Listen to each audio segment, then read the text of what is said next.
Hello everyone welcome to my channel. అందరూ ఇలా ఉన్నారండి. ప్రతి ఒక్కరికి ఎంతగానో ఉపయోగపడే మన ఇంట్లోనే కిచెన్లోనే చేసుకునే పనులను సింపుల్గా చేసుకొని మన టైంతో పాటు మనీని సేవ్ చేసుకోవడానికి చాలా చాలా మంచి కొత్త యూజ్ఫుల్ టిప్స్ని అయితే ఈ వీడియోలో షేర్ చేయబోతున్నాను. ఈ టిప్స్తో ఖచ్చితంగా మీ టైంతో పాటు మనీని సేవ్ చేసుకుంటారు. అలాగే ఇంతకుముందు ఈ టిప్స్ మీకు ఎవరు చెప్పి ఉండరు, ఎక్కడ కూడా చూసి ఉండరు. కాబట్టి వీడియోని మిస్ చేయకుండా అన్ని వరకు చూడండి. టిప్స్ చాలా బాగా ఉపయోగపడతాయి. ఇంకా ఫస్ట్ టిప్ అనేది తెలుసుకుందాం. మనలో చాలామందికి బాడీతో పోల్చుకుంటే కాళ్ళు చేతులు అనేవి చాలా నల్లగా ఉంటాయి కదండి. ఇలా చాలామంది కాళ్ళు చేతులు నల్లగా ఉన్నాయని బ్యూటీ పార్లర్కి వెళ్ళి పిడిక్యూర్ లాంటివి గట్రా చేసుకుంటూ ఉంటారు. ఇవి అందరికీ సెట్ అవ్వండి. అలాగే మనకు ఒక్కసారికి ఇవి రిజల్ట్ కనిపిస్తుంది కాబట్టి రూపాయి ఖర్చు లేకుండా ఎటువంటి సైడ్ ఎఫెక్ట్స్ లేకుండా ఇంట్లోనే ఈజీగా ఎలా పెడిక్యూర్ చేసుకోవాలనేది ఈ వీడియోలో తెలుసుకుందాము. దీనికోసం నిమ్మకాయ అనేది ఇంట్లో ఖచ్చితంగా అందరి దగ్గర ఉంటూనే ఉంటుంది. ఒక హాఫ్ లెమన్ తీసేసుకొని ఇందులో మనం పళ్ళ తోముకుని కోల్గేట్ పేస్ట్ అనేది ఉంటుంది కదండీ. సో ఇది మనకి చాలా బాగా ఉపయోగపడుతుందండి క్లీనింగ్ పర్పస్‌కి. అలాగే ఇందులోన మనకి అంటే చూడండి, కాళ్ళు మీద కట్టిన నలుపుదనం పోగొట్టడానికి ఇది చాలా బాగా యూజ్ అవుతుంది కాఫీ పౌడర్. మీకు నచ్చిన ఏదైనా కొంచెం కాఫీ పౌడర్‌ని వేసుకొని ఇందులోని ఒక అర టీ స్పూన్ వరకు, పావు టీ స్పూన్ వరకు కూడా కొంచెం సాల్ట్, ఒక 2, 3 చిటికెల వరకు కూడాను కొంచెం పసుపును కూడా వేసేసుకొని ఒక్కసారి ఈ విధంగా మిక్స్ చేసుకోండి. మీరు కావాలంటే ఒక బౌల్‌లోని వీటన్నిటిని ముందు మిక్స్ చేసుకొని నిమ్మకాయని అందులో ముంచుకుంటూ కూడా ఈజీగా క్లీన్ చేసేసుకోవచ్చనమాట. ఇలా ఎవరైతే మా కాళ్ళు, చేతులు, మోకాళ్ళు అలాగే కొంతమందికి సంఖ భాగం ఇంకా నల్లగా ఉంటుందండి. ఇలా సంఖ భాగం నల్లగా ఉన్నవాళ్ళు చేతులు, మోకాళ్ళు ఇలా నల్లగా అయిపోయిన ప్లేస్‌ని మనం క్లీన్ చేసుకోవడానికి ఇది చాలా బాగా యూజ్ అవుతుందండి. వారానికి ఒక్కసారి గనక మీరు ఈ విధంగా మీ కాళ్ళని రెగ్యులర్‌గా చేస్తూ ఉన్నట్లయితే పిడిక్యూర్ అనేది మనము బ్యూటీ పార్లర్‌కి వెళ్ళి డబ్బులు ఖర్చు పెట్టుకొని శ్రమపడి చేసుకోవాల్సిన పనే లేకుండా ఇంట్లోనే ఈజీగా తక్కువ ఖర్చుతోటి అప్పటికప్పుడు మనము ఈజీగా మన కాళ్ళు, చేతులను నేచురల్ కలర్‌లోకి మార్చేయొచ్చండి. రెగ్యులర్‌గా మీరు ఇలా చేయడం వల్ల కాళ్ళు, చేతులు మంటలు తగ్గుతాయి. కాళ్ళు పగులు లాంటివి కూడా చక్కగా తగ్గుతాయండి. మీ కాళ్ళు, చేతులు మార్పు అనేది మీరు అబ్జర్వ్ చేస్తారు. ఖచ్చితంగా ఎవరైతే మా కాళ్ళు, చేతులు నల్లగా ఉన్నాయనుకుంటారో ఒక్కసారి మీ కాళ్ళకి, చేతులకు కూడాను మీరు వారానికి ఒకసారి ఇలా ట్రై చేయండి. నేను రెగ్యులర్‌గా చేస్తూ ఉంటానండి. నార్మల్‌గా అయితే నా కాళ్ళు ఇంతకుముందు ఎక్కువగా మేము స్కూల్ టైమింగ్స్‌లో ఎక్కువగా ఇసుకలో కూర్చోవడం వలన మాకైతే కాళ్ళు, మోకాలు సైడు ఎడమ వైపు అయితే ఇంకా నల్లగా అయిపోయేవన్నమాట. సో, ఈ నలుపుదనం అంతా నేను ఇలా చేయడం వల్లనే పూర్తిగా తగ్గిందన్నమాట. చాలా మంచి రిజల్ట్ కనిపిస్తుంది. ఎందువల్లంటే ఇందులోను మనము నేచురల్‌గా అన్నీ తీసుకున్నాం కాబట్టి నిమ్మకాయలో మనకి ఎక్కువగా యాసిడ్ గుణాలనేవి ఉండడం వల్ల సి విటమిన్ వల్ల మనకి ఈ మచ్చలు, మరకలన్నీ క్లియర్ అయిపోతాయండి. సో, ఈ విధంగా మనము కాఫీ పౌడరు, పేస్టు, పసుపు, సాల్టు, నిమ్మకాయతో నీట్‌గా క్లీన్ చేసుకున్న తర్వాత ఒక్కసారికి మనకి ఎంత రిజల్ట్ కనిపిస్తుందో చూసారు కదా. కాళ్ళు పగులు, ఈవెన్ మనకి గోళ్ళు కూడా పుచ్చిపోతూ ఉంటాయి కొంతమందికి మట్టి గట్ట పట్టేసి. ఇలా క్లీన్ చేయడం వల్ల మన కాళ్ళు, చేతులనేవి నల్లదనం నుంచి నార్మల్ కలర్‌లోకి మారడమే కాకుండా గోళ్ళు కూడా పుచ్చిపోకుండా చాలా చక్కగా ఉంటాయి. ఇలా క్లీన్ చేసేసిన తర్వాత ఒక్కసారి నేనైతే కాళ్ళు చూపిస్తున్నాను చూడండి. జస్ట్ ఒక క్లాత్ తోటి నీట్‌గా తుడిచేసుకొని కొంచెం మాయిశ్చరైజేషన్ క్రీమ్‌ని గనక మనం అప్లై చేసుకున్నామనుకోండి, ఇటువంటి పెడిక్యూర్‌కి మనము బ్యూటీ పార్లర్ చుట్టూ తిరిగే పనే లేకుండా ఇంట్లోనే ఇలా ఈజీగా మనము పెడిక్యూర్‌ని చేసేసుకొని మన కాళ్ళు, చేతులను నీట్‌గా ఉంచుకోవడమే కాకుండా చాలా టైంతో పాటు మనీని కూడా సేవ్ చేసుకోవచ్చు. ఇంతకుముందు నా కాళ్ళు ఎలా ఉండేవి, ఇప్పుడు నా కాళ్ళు ఎలా ఉన్నాయి క్లీన్ చేసేసిన తర్వాత అయితే రిజల్ట్ చూస్తున్నారు కదా.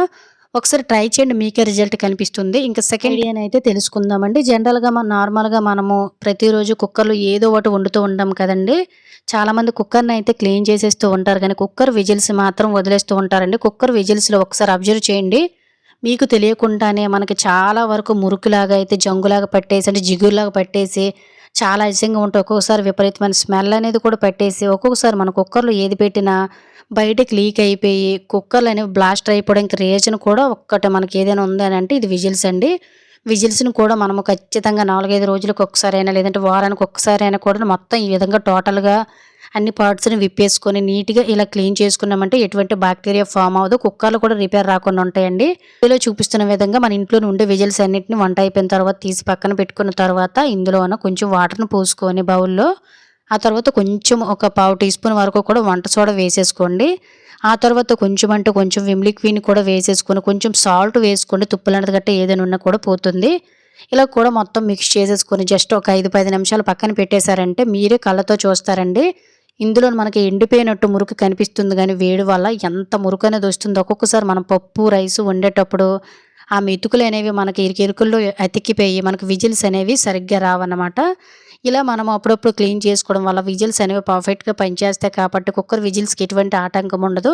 ముఖ్యంగా కుక్కర్‌లు పేలిపోవడం, బ్లాస్టర్ అయిపోవడం లాంటి ప్రాబ్లమ్స్ ఏవి రాకుండా ఉంటాయి. ఇలా నీట్‌గా క్లీన్ చేసుకున్నారంటే ఎప్పుడు కూడా కొత్త వాటిలాగా ఉంటాయి. ఒక బ్రష్ తీసేసుకొని ఇలా క్లీన్ చేసేసుకోండి. చూసారు కదా క్లీన్ చేస్తున్న కొద్దీ ఎంత మురికొస్తుంది. జస్ట్ మనం ఇలా నానబెట్టేసరికి మనకు చాలా మురికొచ్చేసింది. దీన్ని మనం జస్ట్ 2, 3 సార్లు నార్మల్ వాటర్‌లో వేసుకొని కడిగేసుకున్న తర్వాత ఎలా ఉన్నవి మళ్ళీ అలా ఫిక్స్ చేసుకొని ఒక క్లాత్‌తో తుడిచి పక్కన పెట్టుకున్నామంటే కుక్కర్‌లతో పాటు విజిల్స్ కూడా శుభ్రంగా ఉంటాయి. ముఖ్యంగా కుక్కర్‌లకి ఎటువంటి ప్రాబ్లమ్స్ రావండి. అలాగే విజిల్స్ నుంచి మనకి ఎటువంటి బ్యాడ్ స్మెల్ గాని, బాక్టీరియా, మురికి లాంటిది కూడా ఏమీ ఉండదు. యూజ్ అవుతుందంటే తప్పకుండా ట్రై చేయండి. ఇంకా నెక్స్ట్ ఐడియా అనేది తెలుసుకుందాం. జనరల్‌గా మనం పూజ చేసేటప్పుడు అగరబత్తులు, ధూప్ స్టిక్స్ లాంటివి గట్టా వెలిగించిన తర్వాత వాటి నుండి వచ్చే ఇటువంటి బూడిద లాంటిది గట్టా మనం పడేస్తూ ఉంటాం గానీ, దీనివల్ల మనకి ఎంత శ్రమ మిగులుతుందో మీకు తెలుసా? ఖచ్చితంగా చాలా డబ్బులు కూడా ఆదా అవుతాయండి. ఏమీ లేదు. ఇలా మనము కిందన అడుగున ఒక ప్రమిదని గాని, ప్లేట్‌ని పెట్టుకొని అందులో అగరబత్తులు గాని, ధూప్ స్టిక్స్ గాని వెలిగించుకున్నామనుకోండి, 2, 3 రోజులకి మన ఇలా బూడిద కలెక్ట్ అవుతుంది. ఇందులోన మనం చక్కగా కొంచెం విమ్ లిక్విడ్‌ని గాని, లేదంటే కొంచెం సర్ఫ్‌ని గాని వేసేసుకొని, కొంచెం వాటర్‌ని వేసుకొని, మరి ఎక్కువ వాటర్‌ని వేయకుండా జస్ట్ ఇలా ఒక బ్రష్‌తో గాని, చేత్తో గాని నార్మల్‌గా మనం ప్రతిరోజు దీపారాధన చేస్తాం కాబట్టి, ప్రతిరోజు దీపారాధన వస్తువులు తోముకోవాల్సి ఉంటుంది. కానీ మనం ఎంత సబ్బులతో గట్టా క్లీన్ చేసినా కూడాను మనకి జిడ్డు మచ్చలనేవి పోవు. ముఖ్యంగా హారతిచ్చే ప్లేట్లనేవి కొంచెం నల్లగా అయిపోతూ ఉంటాయి కదండీ! అలాగే జిడ్డు కూడా పోదు ప్రాపర్‌గా. తెల్లగా కూడా వస్తువులనేవి మెరవవు. సో, ఇలా మనము బూడిదతో క్లీన్ చేయడం వల్ల మనకేంటంటే జిడ్డనేది ఒక్కసారికే పోతుందండి. మచ్చలు, మరకలనేవి పోయి పూజ పాత్రలనేవి చాలా కొత్త వాటిలో మెరిసిపోతాయనమాట. జనరల్‌గా మనకి ఇదొక బూడిద లెక్క పనిచేస్తుందనమాట. ఇలా వేస్ట్ అనుకుని పడేసే దానికంటే రెగ్యులర్‌గా మనం ఇలా కలెక్ట్ చేసుకొని జస్ట్ ఇలా మనం ప్రతిరోజు దీపారాధన చేసుకునే వస్తువులు క్లీన్ చేసుకోవడానికి ఈ బూడిదనేది చాలా బాగా యూజ్ అవుతుందండి. జస్ట్ నేను అన్నీ క్లీన్ చేసి ఒకసారి మీకు చూపిస్తున్నాను చూడండి. ఇంకా వెండి వస్తువులైతే ఇంకా కొత్త వాటిలో మెరిసిపోతాయి. రాగి వస్తువులు, ఇత్తడి ఇలాంటివన్నీ వస్తువులు కూడా చాలా శుభ్రంగా ఉంటాయండి. ఇలా వేస్ట్ అనుకుని పడేసే వాటిలతో మన టైంతో పాటు మనీని కూడా సేవ్ చేసుకోవచ్చు. ఈ ఐడియా కూడా యూజ్ అవుతుందంటే ట్రై చేయండి. ఇక నెక్స్ట్ ఐడియా అనేది తెలుసుకుందాం. రెగ్యులర్‌గా మనకు అప్పుడప్పుడు ఇలా జరుగుతూనే ఉంటుంది కదా! బై మిస్టేక్ మనము టీ, కాఫీలు తాగేటప్పుడు మన బట్టల మీద ఏమైనా పడ్డాయనుకోండి, ఇలా మచ్చ, మరక అనేది ఏర్పడిపోయి టీ, కాఫీ మరకలు పడ్డాయంటే ఇంకా ఆ మరకలు వదిలించడం మన సాధ్యం కాదండి. కొంతమంది ఇంకా ఈ బట్టలు పనికిరావని పడేస్తూ ఉంటారు గానీ, సో, అలా మనం పడేయకుండా ఈజీగా ఎలా క్లీన్ చేసుకోవాలో చూద్దాం. ఎప్పుడైనా కాఫీ, టీ మరకలనేవి బట్టల మీద పడ్డాయంటే వెంటనే క్లీన్ చేసుకోవడానికి ప్రయత్నించండి. జస్ట్ మీకు క్లియర్‌గా అర్థమవ్వడం కోసం నేనైతే ఆల్రెడీ ఉతికిన బనియన్‌ని ఒకటి తీసుకొని ఇందులో కొంచెం టీ వేసాను చూసారు కదా! వెంటనే అయినా కూడా ఎంత మరక పట్టేసిందో. సో, ఎప్పుడైనా మనకి టీ, కాఫీ మరకలు ఈజీగా పోవాలనుకున్నట్లయితే సింపుల్‌గా ఏమీ లేదు.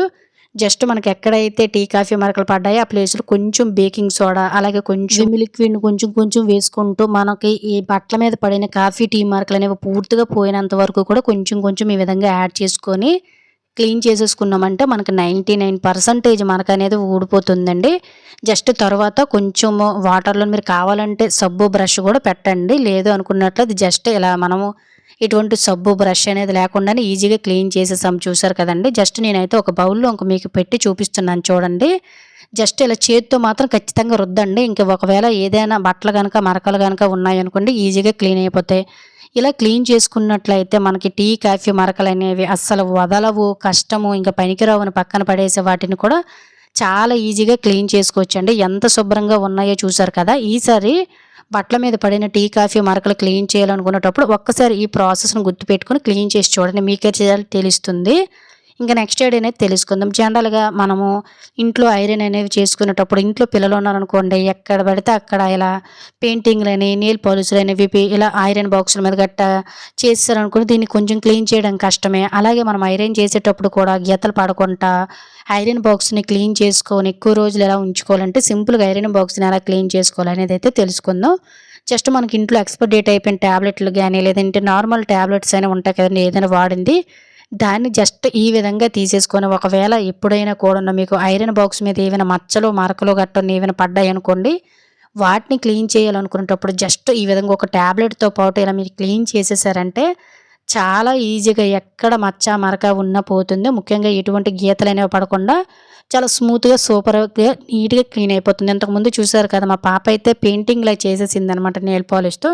దాన్ని చాలా ఈజీగా క్లీన్ చేసేసాను. దీనివల్ల మనకి ఐరన్ బాక్స్ కూడా చాలా ఎక్కువ రోజులు ఇదే విధంగా ఉంటుందండి రిపేర్ రాకుండా. ఖచ్చితంగా ట్రై చేయండి. ఇంకా నెక్స్ట్ ఐడియా అనేది తెలుసుకుందాం.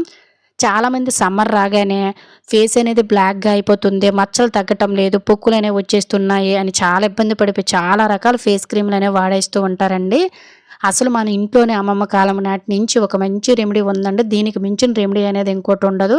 చిన్న పిల్లల స్కిన్ కంటే కూడాను మీ స్కిన్ అనేది చాలా స్మూత్‌గా మచ్చ, మరక లేకుండా తయారవుతుంది.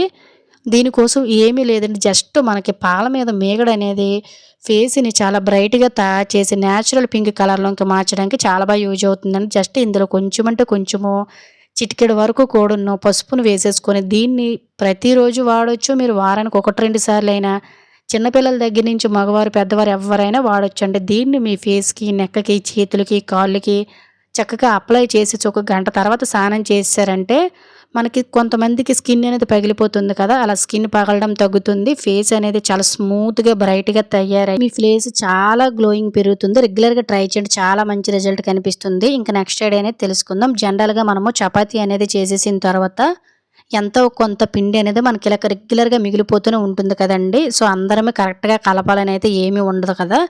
ఇలా మిగిలిపోయినప్పుడు దీన్ని తీసుకొని వెళ్ళి మనం ఏం చేస్తూ ఉంటాం, ఒక బాక్స్‌లో పెట్టేసుకొని ఫ్రిడ్జ్‌లో పెడతాము. నెక్స్ట్ డే దాన్ని తీసేసామనుకున్న నల్లగా గట్టిగా అయిపోయి దీన్ని చపాతీలు చేయలేము. చేసినా కూడా గట్టిగా వచ్చేస్తాయి. ఇలా మనము గంటలు కష్టపడి పిండి పారేసుకునే పనే లేకుండా ఈజీగా ఎలా మనం న్యాచురల్‌గా పిండి కలపాలనుకుంటామో అదే విధంగా మనకు వచ్చేయాలంటే పిండి కలిపితే ఎలా వస్తుందో అలానే చేసేసుకోవచ్చు. దీనికోసం ఒక బాక్స్ తీసేసుకొని ఇందులోన మనము పిండిని పెట్టుకున్నామంటే ముందు రోజు మిగిలిన పిండిని ఈ విధంగా ముద్దను పెట్టేసుకొని కుక్కర్‌లో కొంచెం అడుగున కొంచెం వాటర్ పోసి ఒక చిన్న బౌల్ పెట్టి దాని మీద ముందు మనము తీసుకున్న చపాతీ పిండి ఉంది కదా! దాన్ని బాక్స్‌తో పాటు ఈ విధంగా పెట్టుకొని జస్ట్ ఒక్క నిమిషం పాటు ఇలా కుక్ చేసేసామనుకోండి మనకు పిండి అనేది చాలా సాఫ్ట్‌గా తయారైపోతుందండి. మనకి గట్టిగా నల్లగా అయిపోతుంది కదా! అదంతా కూడా పోయి నార్మల్‌గా మనం పిండి అప్పటికప్పుడు స్మూత్‌గా కలిపితే ఎలా ఉంటుందో అదే విధంగా తయారైపోతుంది. ఓన్లీ ఇలా ముందు రోజు మిగిలిన దానికి ఈ చిట్కా కాదండి. ఒక్కొక్కసారి మనకి చపాతీ పిండి అనేది సాఫ్ట్‌గా, స్మూత్‌గా రావాలి. మాకు టైం లేదు. వెంటనే చేసుకోవాలి పూరీలు గాని, చపాతీలు గాని అనుకునేటప్పుడు ఈ విధంగా మనము కలిపిన పిండిని కూడా కొంచెం వేడి చేసామంటే పిండి అనేది మనకు కొన్ని నిమిషాల్లోనే ఎక్కువ టైం తీసుకోకుండా చాలా స్మూత్‌గా తయారైపోతుందండి. నేను ఇలా తయారు చేసిన పిండితోటి పూరీలేసి మీకైతే చూపిస్తున్నాను చూడండి. ముందు రోజు పిండి కదా! మనకసలు పూరీలు రావు. చపాతీలు చేస్తే గట్టిగొచ్చేస్తాయి. పులకాలు చేస్తే ఎండిపోతాయి అనే ప్రాబ్లమ్ లేకుండా ఎన్ని గంటలైనా కూడా అదే స్మూత్‌నెస్‌గా ఉంటాయండి. పూరీలైతే చాలా చక్కగా పొంగుతూ వస్తాయి ఈ మెథడ్‌లో కూడాను. సో, ఈ విధంగా ఎప్పుడైనా పిండి అనేది మనకు రెగ్యులర్‌గా మిగులుతూనే ఉంటుంది కాబట్టి రెగ్యులర్‌గా ఈ చిట్కా అనేది చాలా బాగా యూజ్ అవుతుందనమాట. సో, ఎవరికైనా యూజ్ అవుతుందంటే తప్పకుండా ట్రై చేయండి. పూరీలు కూడా ఎంత చక్కగా వచ్చాయో మీరే కదా పూర్తిగా చూస్తున్నారు వీడియోలో. ఒకసారి పూరీలన్నీ వేసేసిన తర్వాత కూడా మీకు చూపిస్తున్నాను చూడండి. అరగంట అయినా కూడా పూరీ అనేది పగిలిపోకుండా చాలా స్మూత్‌గా ఉంది. యూజ్ అవుతుందంటే ట్రై చేయండి. సో, ఇది ఫ్రెండ్స్ ఈరోజు వీడియోలో టిప్స్. టిప్స్ గనుక యూజ్ అయినట్లయితే please like, share, subscribe my